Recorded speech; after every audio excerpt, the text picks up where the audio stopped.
know I'm a bit late to the game on this one, but I hope you'll stick around anyways, because I want to do this differently. A few months ago, Braxton Hunter put up a new video, 5 questions for atheists in 2025. I want to talk about the questions themselves. I want to talk about the very concept of posing questions like this to the atheist community. Now, first, if you'll recall, a couple years ago, one of my earlier videos was responding to Braxton Hunter's 10 questions for atheists. And I don't want to dig up the past, but he got a lot of pushback for not having good faith questions and not engaging sincerely. But despite that, I answered each of the 10 questions one by one, and I'm glad I did, because it wasn't for Braxton, it was for the audience. It was for those that might be doubting or deconstructing, that are really wrestling with some of the things that Braxton, people like him, say in that kind of video. And so I wanted them to have as much exposure from the other side as possible. But I'm rethinking that for these 5 questions, and here's why. It's not that I can't answer them, of course I can, but I think that answering them is playing into a bit of a rigged game. These questions don't bring us any closer to the truth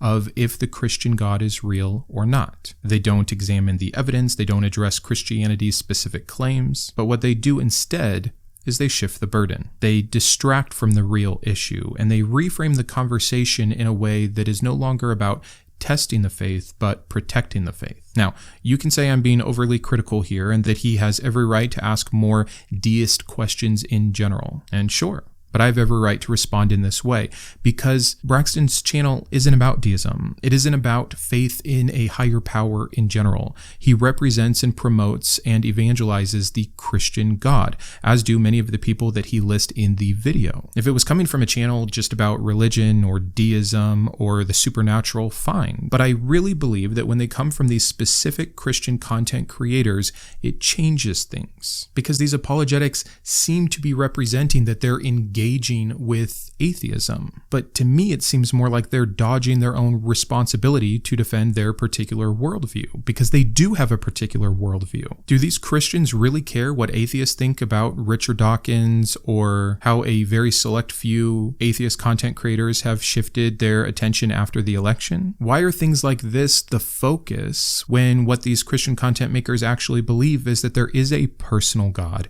who came down, sacrificed himself, lives invisibly in the hearts of those who believe in him, and is the arbiter of our eternal fates? So again, in the hopes of tackling this from a different angle, I want to focus on the questions themselves. I want to show how they mislead. I want to show how they confuse categories and how they distract from the real burden of proof. Because if your God is real, your questions shouldn't have to rely on smoke and mirrors. So here we go. 5 questions from Braxton. I'm going to play the question or most of it. I won't try to misrepresent it, but I might cut it down for time. And then I'm going to tell you my thoughts about the question itself. I'm going to try very hard not to actually answer these. I want to stick to the purpose of this, but we'll see. Cameron Bertuzzi over at Capturing Christianity recently caused a lot of controversy by saying he no longer takes atheism seriously. The reason why I don't take atheism seriously any longer is because even if we accept the atheist's strongest argument, it still wouldn't prove atheism. We have these really powerful arguments, at least from our perspective, on the theist side, like arguments from fine-tuning. But yes, there are arguments on the other side that are meant to show that it's unlikely God exists or that God does not exist, like arguments from evil or divine hiddenness arguments.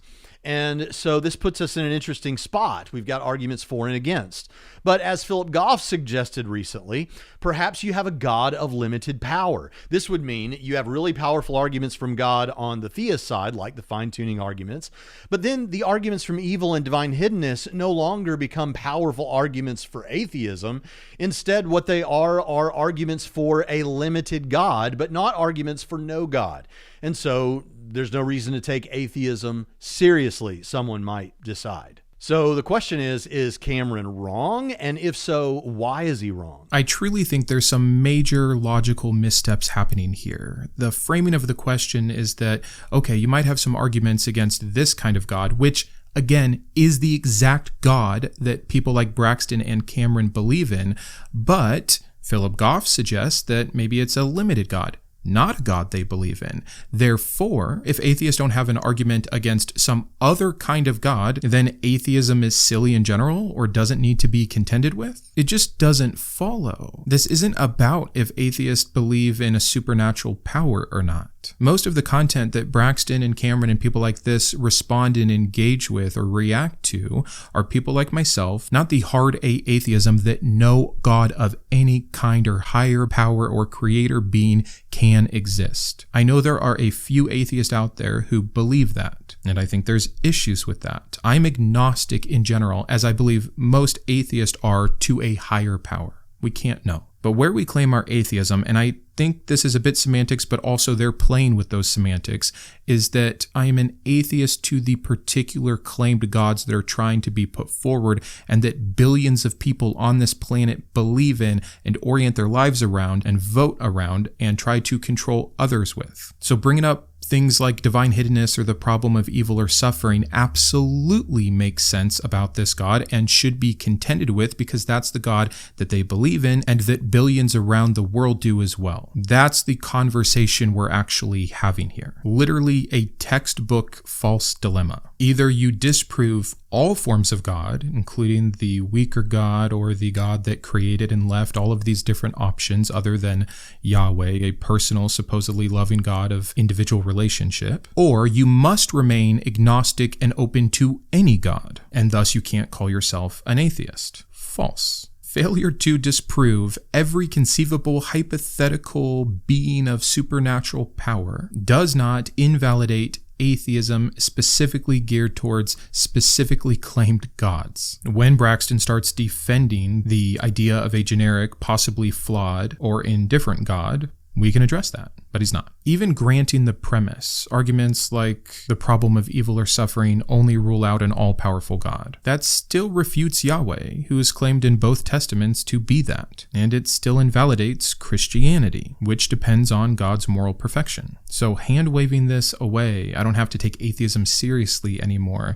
was a silly statement by Cameron and a very strange thing for Braxton to try to use as a question. And the last thing I'll say here, and it should be obvious, is that it is a burden shift. You prove it now, atheist. I don't need to disprove all possible gods. Relying on ambiguity about some hypothetical God does not at all give credibility to your claimed specific God. It's kind of a weird God of the gaps argument dressed up in some epistemic humility. So again, we have a category mistake, we have a logical fallacy, and this philosophical retreat from the actual claims of Christianity. But let's move on to the second question. Some atheist creators seem to think that the recent presidential election was so important that it changes the way they should do things on their channels. Watch. I am going to be changing things up on YouTube quite a bit, to the extent that I'm not going to be doing this channel anymore. So I don't think the timing is lost on anybody here, that this is happening,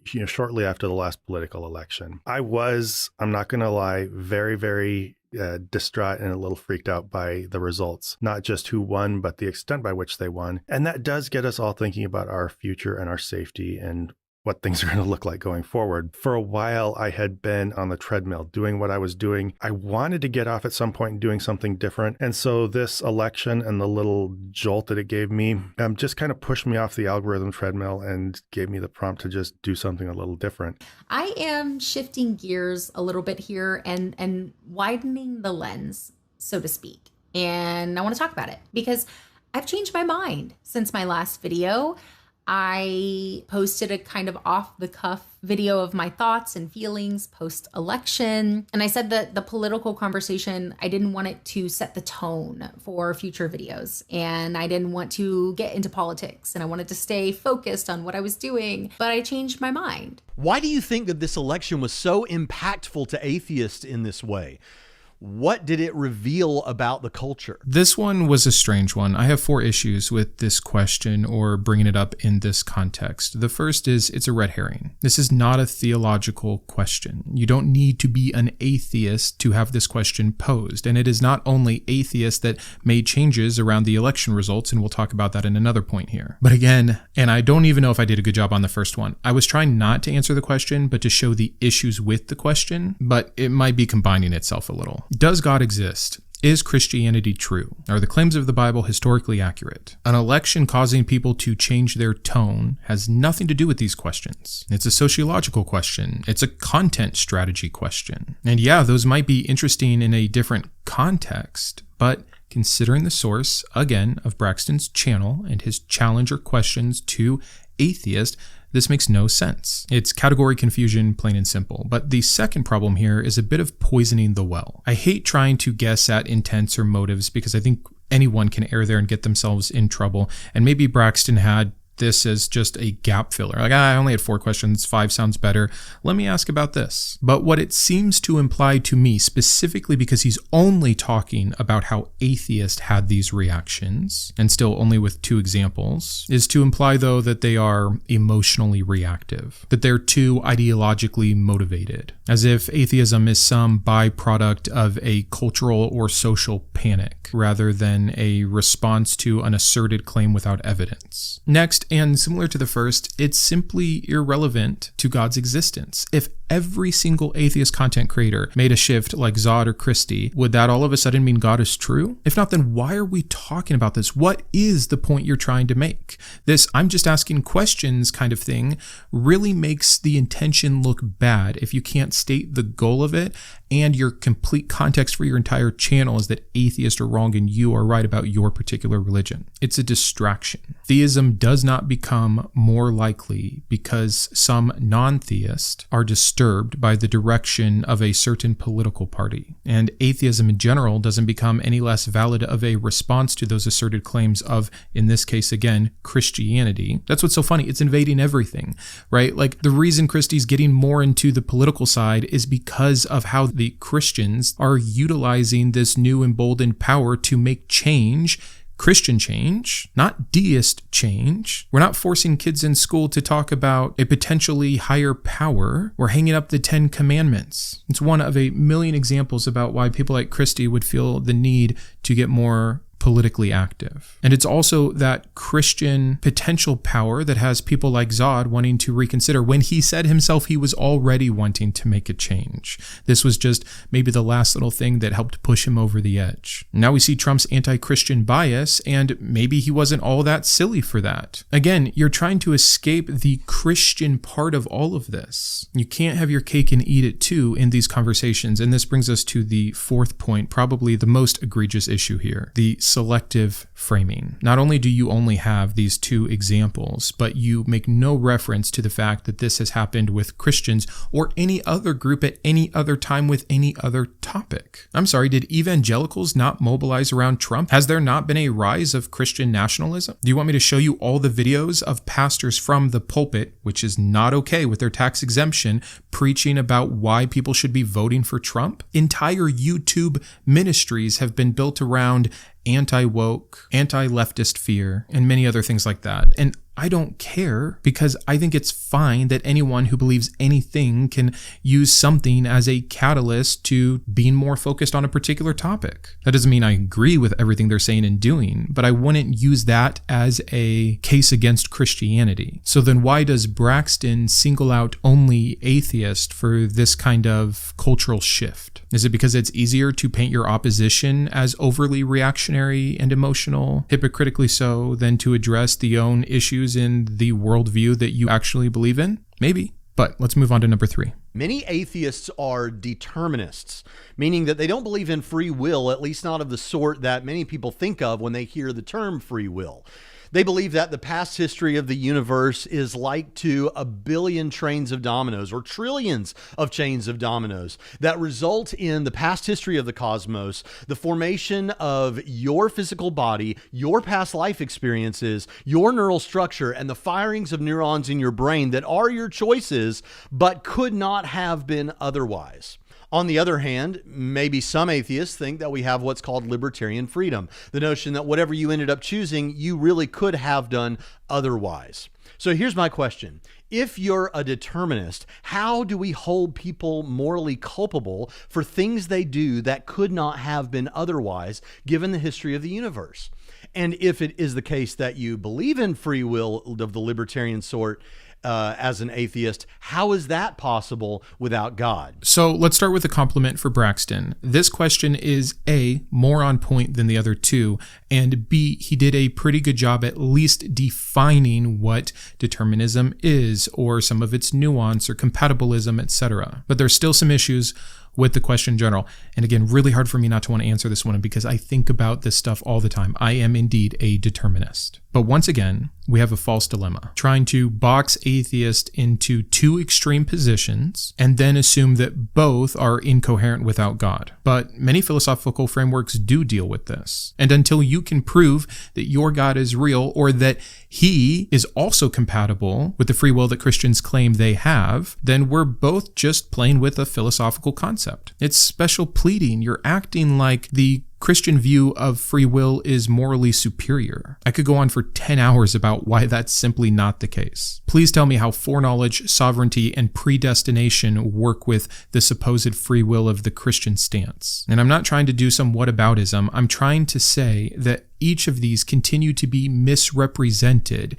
as if it's only an atheist problem. We can't get there. You've already solved it. You haven't solved it. I'd argue yours is much worse. You don't account for any of the philosophical frameworks that have been given. You don't have to like them. You don't have to agree with them. I don't think all of them are great either. But having a good answer for, well, then what to do about morality if determinism is true in no way just automatically makes Christianity true. If you want to argue that Christianity is a better false belief to hold than live in the reality of determinism because of how you can deal with morality, you could try to make that argument, but that is very different than what is being done here. By the way, that argument I think would fail entirely. Again, it's shifting the burden.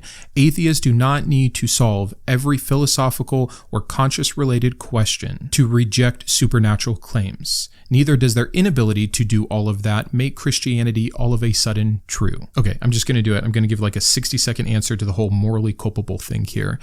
My understanding within determinism, yes, I believe that people are products of so many things outside of their control that we cannot claim free will in the sense that most people typically think of it. To which many Christians have said things like, oh, so then nothing's ever wrong. No, harm can still occur, and we, living in a society with empathy and even self-interest, want to limit harm as much as possible. And if there are people that, despite how much of a moral agency they had in the harm that they're producing, do indeed produce that harm, we may need some rules around what needs to happen with those people. To me, that looks like separation, or rehabilitation. Thus my video on prison reform. Approaching that with understanding and empathy while still trying to protect the vulnerable, I think is a much better answer, by the way, than they're evil. The devil's working in their heart. They've given themselves over to sin. So punish them, throw them away, lock up the key, and then let God send them to hell. Again, trust me, you do not want to have a conversation here about which one is actually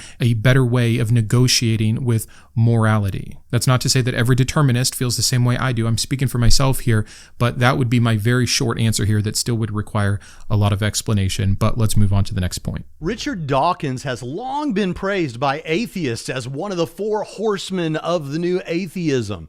But recently, he's caused some controversy with some comments about the trans debate. For many atheists, he's right about science when it comes to young earth creationism versus evolution, but he's wrong when it comes to this current cultural debate. Do you personally think he's right or wrong, and why? Question 4 is a joke, and this is what actually makes me believe that there is not any better intention with these questions than there was with the 10 questions from a few years ago. I see some very obvious things trying to be constructed here. 1, guilt by association. It's a rhetorical trap that Braxton is doing, which, by the way, is not clever and is used in my comments by Christian trolls on an almost daily basis. Well, if you agree with so-and-so on one thing, you must then agree or denounce their every opinion or risk hypocrisy. But atheism isn't a club. We don't have Richard Dawkins as a high priest. We are not all adhering to some same sacred scripture that is supposedly inspired by God and given to us for knowledge and use. There are atheists that disagree on literally everything, trying to put us in this kind of box while not accepting that yours is the actual only side that should have standardization, because you have a supposed objective truth with a supposed inward dwelling spirit of God himself that helps with discernment, wisdom, and knowledge. And yet, if I find 1,000 random Christians, I will get different answers on the trans debate, on the abortion debate, on the gay marriage debate, on the corporal punishment debate, etc. That's insane to me. That's the actual issue. This is such a, don't look too closely at mine. Don't you guys have this issue? No, we don't. I don't care what Dawkins believes. I really don't. There is no pope of atheism. I'm an atheist to Christianity because I do not believe the claims of Christianity are true. This is some weird backward appeal to authority. It is an obvious smokescreen, trying to pivot from the metaphysical, from the truth or non-truth of a particular God claim to culture war talking points. It's bait to create division or to discredit atheism because of differences of opinion. It's just so hypocritical, this redirecting from the actual issues within Christianity. But let's move on to the last one. Here's a quote from Robin Collins about the fine-tuning of the universe, and I'd like to know what your reaction to it is. Okay, so I'm not going to show the entirety of this question. You can go finish it for yourself. It's essentially propping up the fine-tuning argument, with the final actual question being, are we wrong to think fine-tuning supports theism? I would be fine to find out that there is some grand designer that wound everything up and let it go. I'm also fine not knowing, and I'm also fine with the fact that that very well may not be the case, that it's all truly natural. But like every Christian who brings this up as some mode of evidence, they ignore the anthropic principle, that of course we observe the universe to be life-permitting because we are here to observe it. That does not imply design, it implies selection bias. We also have this assumption of a designer. It is smuggled in. The analogy assumes what it needs to prove, that complexity must imply a designer. But that's circular reasoning, and then they have to special plead when they want to stop short with their personal designer, who would be therefore infinitely more complex than the thing he designed, and yet requires no creator. It is such a broken argument, I can't believe it's still being utilized to this degree. But I guess I did end up answering some of the issues with the argument and not the question. It's just that the question itself is indicative of the problems of this supposed proof for theism. So more specifically, what is actually wrong with the question? Well, it's a false analogy, comparing a biosphere dome to the entire universe for one. A dome exists in the broader context. The universe is the context. We also have this idea that you point to complexity and say design when we have observed complexity via evolution that is not designed. Jumping to God did it halts this kind of real inquiry and still doesn't get you to the particular God, which is ultimately why this will always fail. Braxton, my question for you is, are you trying to prove deism true, or do you want people to know the truth of Christianity as you see it? Arguing this middle ground will never get people to Christianity, and if you're using it to try to make atheism look ridiculous or false or silly or not worth investigating, then all you need to do is hear what most of us have been clearly trying to say. Our atheism is in direct response to the claimed religions by man. If you want to focus on the outline group of hard A atheists that want to shake their hands at the heavens and say there can't be a God, you can go win that battle. But based off the content that you share and the rest of the videos that you critique, I'm very aware that that is not the battle you want to win. And absolutely nothing that was brought up gets anyone to how Jesus's resurrection was true, and that it's an atonement that actually covers the sin that we supposedly are born with, and that Yahweh exists in general. So being a Christian channel that makes a video to atheists about questions that in and of themselves have to do within the broader context of Christianity, like the Richard Dawkins example that you gave, like the two atheists that you called out who are clearly talking about Christianity not being true, is the proof to me that you just are trying to have this both ways, that you aren't being fair to some abstract, let's talk about atheism and deism in general. You're clearly not doing that. And whether Braxton's going to agree with me or not, what I really hope to communicate with this video is to you in the middle, you doubting or deconstructing. You can get lost in the minutia of what Christians try to smoke screen in front of you so that you stop looking at the issues that made you deconstruct or doubt in the first place, which are if this God is real, if the sources we have to know about this God are valid and true. Well, do you support Richard Dawkins? Well, what about the fine-tuning argument? Did you know some atheists are shifting because of the election? Don't worry, it's not an issue. Christianity is either true or false. And if the proponents of Christianity spend their time trying to shove this in front of your face, there's probably a reason for that. So, thanks for listening. Thanks for being here. Let me know your thoughts here. Let me know if you think I'm way off base. I'll see you Thursday with a new Thinking Thursday episode. And until then, keep thinking. I wanted to personally thank my top tiers of support, my Iconoclast, Ann, Boris, GVI, Jimmy, Joe, Kitboga, Matthew, Perry, Shawn, and Steve, my Humanist heroes, Craig, James, Jared, Christy, and Matthew, my Atheist advocates, Adquitar, Caleb, Dan, David, Drew, Jeff, Jeffrey, Julie, Malcolm, Paul, Sparky, and Thomas, as well as all of my secular scholar patrons. If you believe in the mission of this channel or you just enjoy its content, please consider joining these fine people.